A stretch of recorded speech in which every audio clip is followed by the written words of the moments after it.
इस बारिश को भी अभी ही आना था। क्या सेजल बहू आराम से तिरपाल लगा, देख कैसे पूरा पानी भर गया है चारों तरफ।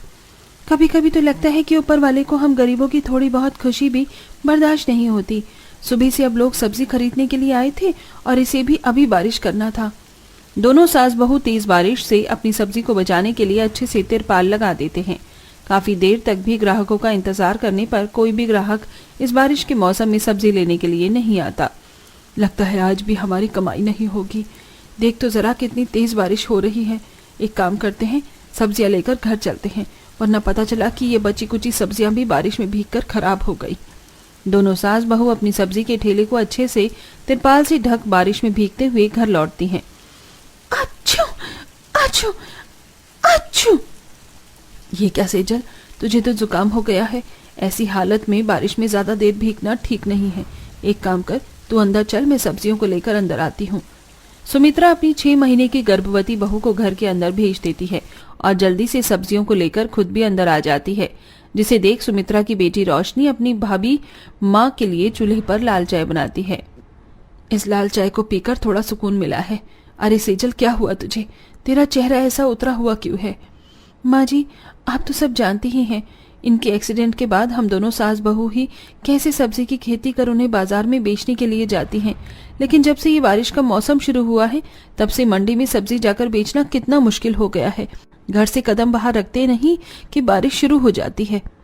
सेजल की ऐसी बातें सुन सेजल की ननंद, सास और बिस्तर पर पड़ा बीमार पति आनंद काफी ज्यादा उदास हो जाते हैं।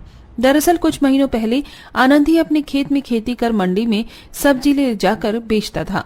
लेकिन एक दिन सब्जी बेचकर मंडी से घर लौटते हुए आनंद का एक गाड़ी के साथ बहुत भयानक एक्सीडेंट हो जाता है। इस हादसे में आनंद की जान तो बच जाती है, लेकिन आनंद कई महीनों के लिए बिस्तर पर पड़ जाता है, जिसके चलते अब दोनों सास बहू ही अपने घर की भागदौड़ संभालती हैं।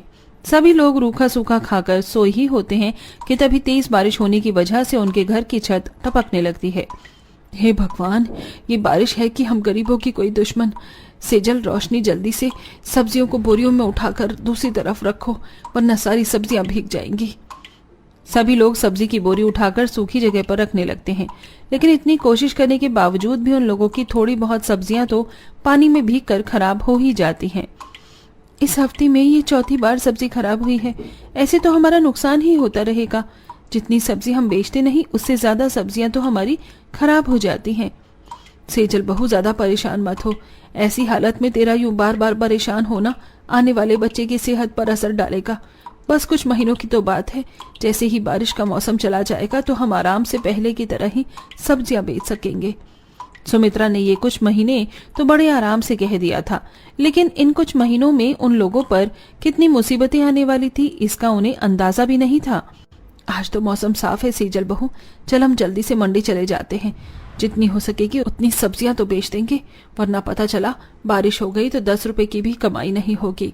दोनों सास बहू फिर से बारिश में सब्जी बेचने के लिए मंडी निकल जाती हैं, लेकिन बीच रास्ते में ही इतनी तेज बारिश और तूफान आता है जिससे उनकी सब्जी का ठेला उनके हाथ से छूटकर एक बिजली के खंभे में जा टकराता है, जिससे सारी सब्जियां तो बेकार होती ही हैं, साथ ही उनकी सब्जी का ठेला भी टूट जाता है। हे भगवान, तुझे क्या हम गरीबों पर जरा भी तरस नहीं आता है? तो इतना निर्दयी कैसे हो सकता है?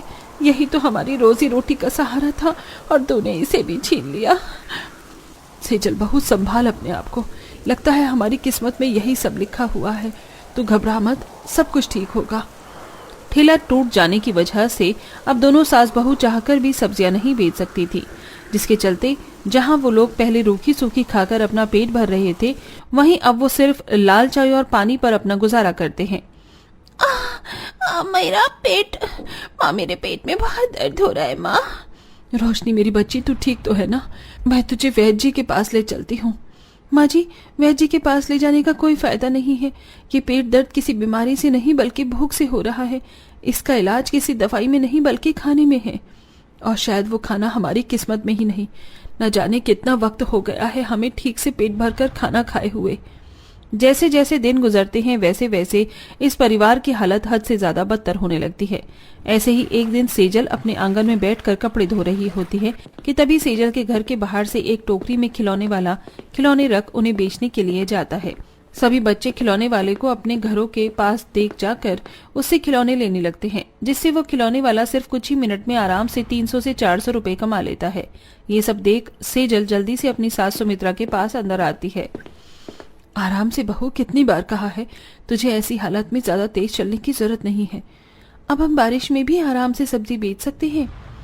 अच्छा, लेकिन वो कैसे बहू?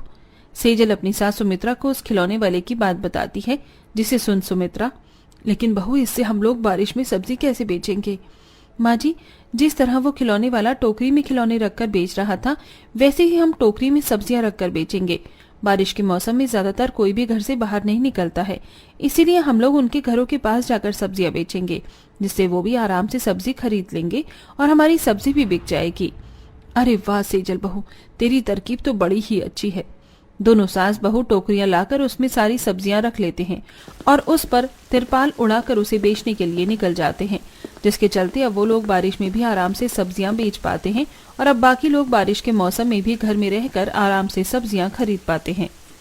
मुझे तो लगा था कि अब जब तक ये बारिश रुक नहीं जाती तब तक मेरे पूरे परिवार को दाल चावल खाकर ही अपना गुजारा चलाना पड़ेगा। अच्छा हुआ अब सास बहू आ गई। एक काम करिए, मुझे ये 2 किलो प्याज, 2 किलो आलू और 3 किलो टमाटर दे दीजिए। ये लीजिए। बारिश के मौसम में घर घर जाकर सब्जियां बेचने की वजह से दोनों सास बहू की अब धीरे धीरे कमाई तो ठीक होने लगी थी, लेकिन इस बारिश में सर पर सब्जियों की टोकरी रख पैदल पैदल लोगों के घरों तक सब्जियां बेचने जाना उन दोनों के लिए इतना भी आसान नहीं था। मेरा पेट। सेजल बहू, इसीलिए मैं तुझे आने से मना कर रही थी। अब देख, हो रहा है ना तेरे पेट में बार बार दर्द। और क्या करूं माँ जी, आपको ऐसी हालत में अकेले, वो भी बारिश में, सब्जियां कैसे बेचने जाने दूं? कहीं आपको कुछ हो गया तो हम लोगों का क्या होगा? आपने सोचा भी है इस बारे में कभी?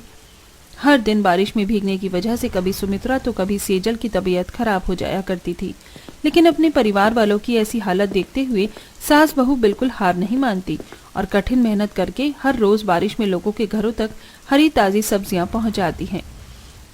आपसे जो मैंने 4 दिन पहले पालक ली थी वो बिल्कुल अभी तक ताज़ी है, वरना दूसरी सब्जियों वालों से मैं जब भी पालक लेती हूँ तो हमेशा एक दिन में ही सड़कर खराब हो जाती है। अरे मैडम जी, आप बेफिक्र रहिए, हम जितनी भी सब्जियां बेचते हैं वो सब अच्छे खेत से लाई ताजी ताजी सब्जी ही होती है, इसलिए वो जल्दी खराब नहीं होती। मोनिका अब दोनों गरीब सास बहू की रोज की ग्राहक बन चुकी थी। दोनों गरीब सास बहू हर रोज मोनिका के घर पर ढेर सारी सब्जियां देने जाया करती थी। ऐसे ही एक दिन, एक बात बताओ सेजल, इतने महीने से हम अपने खाने का ढाबा चला रहे हैं, लेकिन जितनी ज्यादा कमाई हमारी पिछले हफ्ते हुई थी उससे पहले उतनी कमाई पहले कभी नहीं हुई। ऐसा क्यों? पता नहीं जी, लगता है शायद ये सब उन दोनों गरीब सास बहू की ताजी हरी सब्जियां लेने की वजह से हुआ है। एक तो वो इतनी सस्ती सब्जियां बेचती हैं, ऊपर से बिल्कुल ताजी होती हैं उनकी सब्जियां। ऐसा है तो आज के बाद हम हमारे ढाबे के लिए भी उनसे ही सब्जियां खरीदेंगे, जिससे हमारे साथ साथ उनका भी मुनाफा होगा। अगले दिन दोनों सास बहू जैसे ही मोनिका के घर पर फिर से सब्जियां बेचने के लिए आती है तो मोनिका उन्हें सारी बात बताती है, जिसे सुन वो काफी ज्यादा खुश होती हैं। बहन जी, आपका बहुत बहुत धन्यवाद कि आपने हमें ये काम दिया। हर रोज के लिए इतना बड़ा सब्जियों का ऑर्डर सुन दोनों सास बहू काफी ज्यादा खुश होती हैं, जिसके चलते अब उनकी कमाई में काफी अच्छी बढ़ोतरी होती है और अब वो सबसे पहले अपने घर की छत की मरम्मत कराती हैं।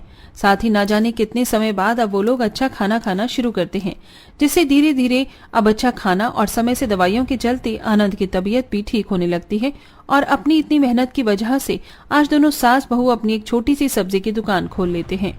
देखा माँ जी आपने, हमारी मेहनत, पहले बारिश में हम लोग कैसे टोकरी पर सब्जियां लेकर चोट ठोकरे खाते हुए सब्जियां बेचते थे, वहीं अब हमसे लोग सब्जियां खरीदने हमारी दुकान पर लोग आते हैं।